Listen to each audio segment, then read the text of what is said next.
So there he is in that dingy courtroom in Lower Manhattan over fake charges.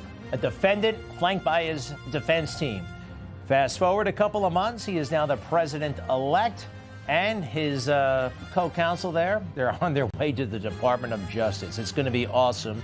But Judge Maran, who presided over that farce trial, is, well, still sending letters, and he wants President Trump to be in court next week, January 10th, sentencing day.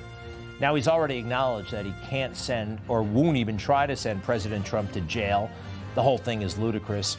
I have a feeling our next guest knows just how ludicrous this all is. Robert Costello stared the judge down in a way. I know Robert Costello doesn't necessarily like that when we say it, but something happened there, and I thought it was pretty great.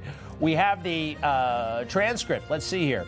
Maran, if you don't like my ruling, you don't give me side eye and you don't roll your eyes. Do you understand that? Do you understand that? Witness, I understand that. I understand what you're saying. And then it goes on to say, okay, thank you. Let's get the jury back. Are you staring me down right now? No, I'm just wondering how. And then the judge says, clear the courtroom, please, clear the courtroom. And then he starts yelling at him, at everybody else. Robert Costello is a hero witness and hero lawyer, and he joins us right now. Welcome back, Mr. Costello. I just thought that was an awesome moment. We can go into the details of it later if you like, but can I get your reaction? Judge Maran wants to sentence President Trump next week. What's your reaction to that? Well, he has to sentence him because Trump can't appeal that farce of a trial unless he's sentenced. And he's also announced that he's going to sentence him to an unconditional discharge, which basically means absolutely nothing. So at the end of this long ordeal, the result, having found him guilty of things that aren't crimes, they're going to sentence him to an unconditional discharge. Just go away. Well, Trump isn't going to go away. He's going to appeal that sentence, and he's going to appeal that verdict. And undoubtedly, that case is going to be reversed. There's so much reversible error.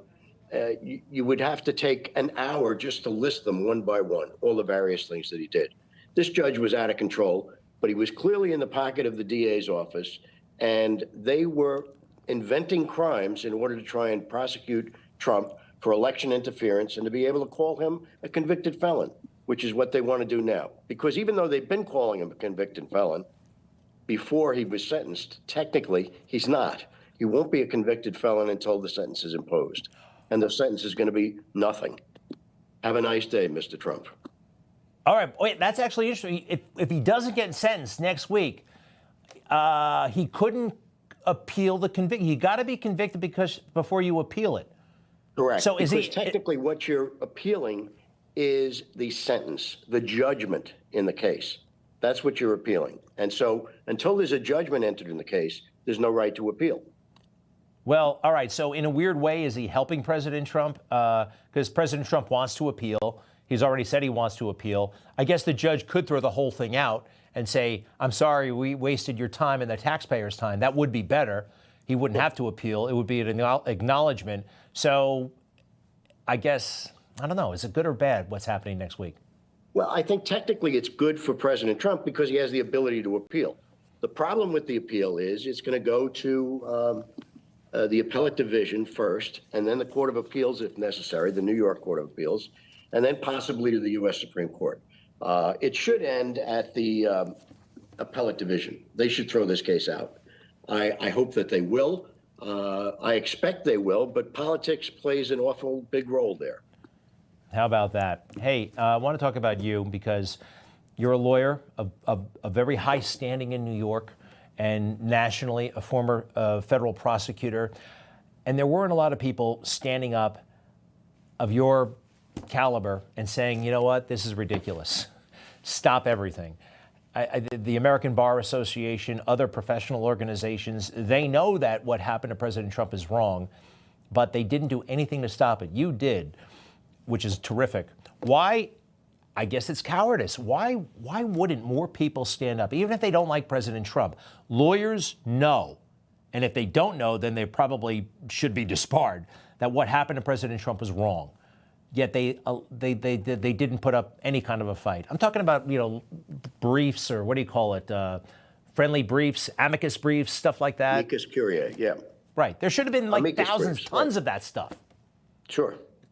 They didn't stand up because they didn't have the courage to stand up, because they knew if they did stand up, they'd be attacked.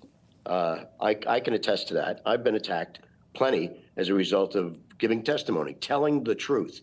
I was advised by lots of people, Bob, don't do it. You're going to get yourself into trouble. They're going to have their knives out for you. And I said, well, I think the truth is more important than that. And I was always taught to stand up for the truth. And I intend to continue to do it for the rest of my life. That's the way I was brought up. Well, that's terrific. What does it say about the legal profession? You got that Project 65, and they're out there trying to disbar lawyers who work for President Trump. Some of that has been effective. They have scared away, you said, they're scared.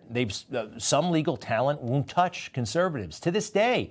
I think it's it's relaxed a little bit because Trump won. And, people are suddenly finding their mojo again, and they're finding their courage because President Trump won. It would have been great if they were out there, when it wasn't a sure thing. So what happens going forward? Well, those people bet on the wrong horse, and now they're worried that it's what goes around comes around, and that there'll be retribution. I don't know about retribution, but certainly some of the things that happened in the last 4 years have to be investigated, because it was simply clearly outrageous and designed for nothing more than gaining a political advantage. And you can't do that. You can't have lawfare. They invented that term essentially by using the law to go after people. Look at what they've done to Rudy Giuliani. This guy, who was America's mayor, had been the U.S. attorney for the Southern District of New York before that. They're trying to cancel him by simply destroying his reputation and rendering him bankrupt. And that's what they do. And you've seen the travails that guy's gone through recently, and it's a tragedy that somebody doesn't step in and take care of it. He's being prosecuted on that defamation case by a major law firm that probably never did a defamation case before in their life, and they're doing it pro bono. Yeah. Why would they do it for free and have 7 to 8 lawyers on it for 2 years? That's a tremendous expense. That's a tremendous investment. I'm skeptical. But they're doing it because they want to curry favor with the Biden administration. Right. They bet on the wrong horse. They thought Biden or Kamala Harris would be the next president. That's not going to be the case. And they believed Ruby Freeman and Shay Moss. Oh, boy. One other individual who I think we should have some accountability. Take a look at her. A vote for Donald Trump may mean the last election that you ever get to vote in. And again, I don't say that lightly, and it I think is heartbreaking that that's where we are. But people have to recognize that the vote for Donald Trump is a vote against the Constitution. You're really shameless, right? I mean, what a foolish person. Yeah. And her father and the Iraq War and all that stuff, and they'll stop at nothing. Maybe now, are they still up to stuff? I don't know. Robert Costello, we thank you. Information. Truth is freedom. Is Newsmax. It's real news for real people.